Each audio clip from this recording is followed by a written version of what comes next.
ایک دوست نے اپنے ایک دوسرے دوست سے قرض لیا اور قرض لینے کے بعد جو ٹائم تھا وہ پورا ہو گیا.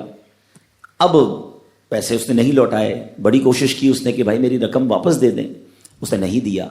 اب وہ یہ کیس لے کر عدالت میں چلا گیا اور جج صاحب سے جا کر اس نے کہا کہ اس نے میرے پیسے دینے اور یہ میری رقم نہیں لوٹا رہا.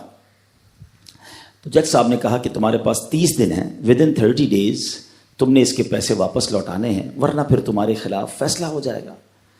تو وہ شخص گھر گیا. اب اس نے کیا کیا, اس نے صبح سے لے کر شام تک درود پاک پڑھنا شروع کر دیے. 1 دن 2 دن 3 دن 27 دن ہو گئے.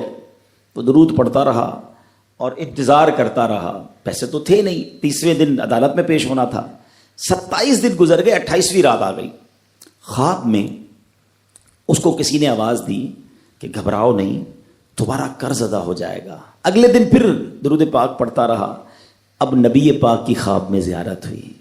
آقا علیہ الصلوۃ والسلام تشریف لائے, فرمائے گھبراؤ نہیں, تمہارا قرض ادا ہو جائے گا. تم علی بن عیسیٰ وزیر کے پاس جاؤ اور اس سے کہو وہ تمہارا قرض ادا کر دے گا. اب جب صبح اٹھا تو بہت خوش کہ نبی پاک کی زیارت مجھے ہو گئی. لیکن پھر خیال آیا کہ میں اگر وزیر صاحب کے پاس گیا اور انہوں نے مجھ سے کوئی ایویڈنس مانگ لیا, کوئی پروف مانگا, کہ میں کیسے مان لوں تمہیں نبی پاک نے بھیجا ہے, تو اس بات پر تو میرے پاس کوئی دلیل نہیں ہے. اب 30ویں رات آ گئی, آخری رات ہے, صبح عدالت میں جانا ہے. درود پاک پڑھتے پڑھتے سو گیا. سرور کائنات علیہ الصلوۃ والسلام نے خواب میں پھر کرم فرمایا. فرمایا علی بن عیسیٰ وزیر کے پاس جاؤ, وہ تمہارا قرض ادا کر دے گا. کہ حضور میں چلا تو جاتا, مگر اگر وہ مجھ سے یہ کوئی پروف مانگتا, کوئی ایویڈنس مانگتا, تو میں کیا جواب دیتا. پیارے آقا علیہ الصلوۃ والسلام نے فرمایا کہ ایسا کرو, اسے یہ کہنا کہ آپ کا ایک راز ہے جو آپ جانتے ہیں اور رب جانتا ہے, اور وہ راز یہ ہے کہ آپ روزانہ فجر کے بعد 5000 بار درود پاک پڑھتے ہیں, اور جب تک درود پاک مکمل نہیں ہوتے آپ کسی سے بات نہیں کرتے. اب جب صبح اٹھا تو بہت مطمئن کہ اب تو دلیل بھی آ گئی ہے. پہنچ گیا صبح علی بن عیسیٰ وزیر کے پاس. اس کا دربار لگا ہوا ہے. اس نے پیغام بھجوایا کہ میں علی بن عیسیٰ وزیر صاحب سے اکیلے میں ملنا چاہتا ہوں, پیغام لایا ہوں.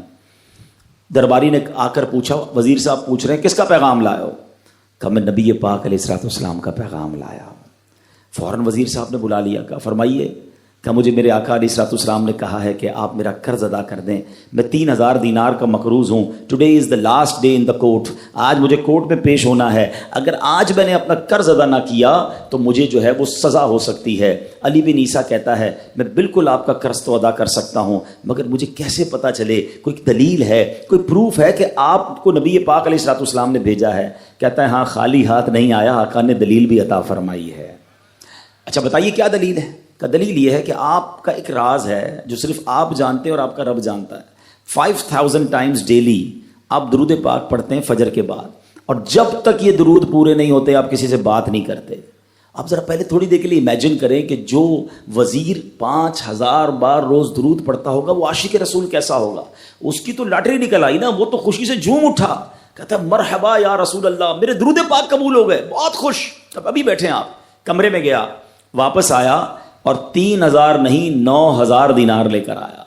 کہتے 3000 تو نبی پاک کا حکم, مرحبا یا رسول اللہ, 3000 اور لیجئے, آپ نے اتنی اچھی خبر مجھے سنائی, اتنا پیارا خواب سنایا, آپ کے قدم میرے گھر تک آئے, اور 3000 مزید لے جائیے, اس سے اپنے بچوں کے لیے کوئی کاروبار شروع کیجئے, اور ایک وعدہ بھی کیجئے, زندگی میں آئندہ جب بھی آپ کو کوئی ضرورت پڑے گی نا, آپ میرے پاس آئیں گے, میں آپ کا بھائی ہوں. اب یہ دیوانہ بڑا خوش ہو کر عدالت پہنچا. اچھا everybody expecting over there, سب یہ سوچ رہے تھے کہ یہ اس نے آج گرفتار ہی ہونا ہے, کیونکہ تھا ہی کچھ نہیں اس کے پاس, پہلے ہی کہہ دیا تھا کہ میں کولیپس ہو گیا ہوں. اب عدالت میں جاتے ہی اس نے 3000 دینار جج صاحب کو دے دیے کہ صاحب اس کا میرا قرضہ ادا کر دیں, میں جو ہے وہ اپنے قرضے سے بری ہونا چاہتا ہوں. جج صاحب ہوتے ہیں, انہوں نے کہا قرضہ تو ادا کر دیں گے, پہلے بتاؤ پیسے لائے کدھر سے ہو؟ تم تو کہتے تھے پیسے نہیں تھے تمہارے پاس, اتنی بڑی رقم کیسے انتظام کی؟ اب بھری عدالت میں گویا اس نے زبان حال سے یہ کہا کہ اتنا دیا سرکار نے مجھ کو, اتنی میری اوقات نہیں, یہ تو کرم ہے ان کا, ورنہ مجھ میں تو ایسی بات نہیں. اب اس نے بھری عدالت میں پورا واقعہ سنایا کہ میں نے تو کچھ نہیں کیا. آقا خواب میں تشریف لائے, میں وزیر صاحب کے پاس گیا, انہوں نے یہ پیسے دیے. سنو اس زمانے کے جج بھی کیسے ہوتے تھے. وہ جج دوران عدالت اپنے کرسی سے اٹھ کر کمرے میں چلا گیا. تھوڑی دیر بعد جج صاحب واپس آئے اور 3000 دینار اس کے ہاتھ میں دیتے ہیں. کیا سارا ثواب علی بن عیسیٰ لے جائے گا؟ میں بھی تو آقا کا امتی ہوں, تمہارا قرضہ میں ادا کرتا ہوں. اچھا, اب جس نے کیس کیا تھا, سبحان اللہ, کیا ماحول تھا, کیا انداز تھا, کیا دل تھے, وہ بھی تو دیکھ رہا ہے. کہتا ہے میں بھی تو آقا کا امتی ہوں, رکے ذرا, کاغذ قلم دیجئے, بندے کو میں قرضہ ہی معاف کر دیتا ہوں. اچھا, قرضہ ہو گیا معاف. اب جو 3000 جج صاحب نے دیے تھے, وہ بندہ کہتا ہے جج صاحب ہوں واپس لے لو, میرا تو قرضہ ہی ادا ہو گیا. تو جج صاحب کہتے ہیں جو پیسے آقا کے نام پر نکال دیے میں نے واپس نہیں لینے, یہ سارے تم ہی لے جاؤ. اب یہ 12000 دینار لے کر یہ عاشق رسول جھومتا ہوا اپنے گھر پر جا رہا ہے. اے میرے پیارے اسلامی بھائیوں, ایک رات پہلے ایک سنگل پینی اس کے پاس نہیں ہے, اور اگلے دن 12000 دینار ہیں. درود پاک وہ وظیفہ ہے جو دل سے پڑھا جائے تو سبحان اللہ یہ مصیبتوں کو ٹالنے والا وظیفہ ہے, یہ پریشانیوں کو دور کرنے والا وظیفہ ہے. اور یہ میں نہیں کہہ رہا, خود سرور کائنات علیہ الصلوۃ والسلام کی حدیث ہے جس کا مضمون ہے کہ جو پریشانیوں میں ہو, جو مصیبتوں میں ہو, اس کو چاہیے کہ مجھ پر درود پڑھے, کہ درود پریشانیوں کو لے جاتا ہے, مصیبتوں کو لے جاتا ہے. ایک شاعر نے کیا خوب لکھا ہے, اور واقعی حق لکھا ہے, ہر درد کی دوا ہے صلی علی محمد, ہر درد کی دوا ہے صلی علی محمد, تعویذ ہر بلا ہے صلی علی محمد. تو ہمیں چاہیے, خاص طور پہ ربیع الاول کا مہینہ ہے, کثرت سے درود پاک پڑھیں.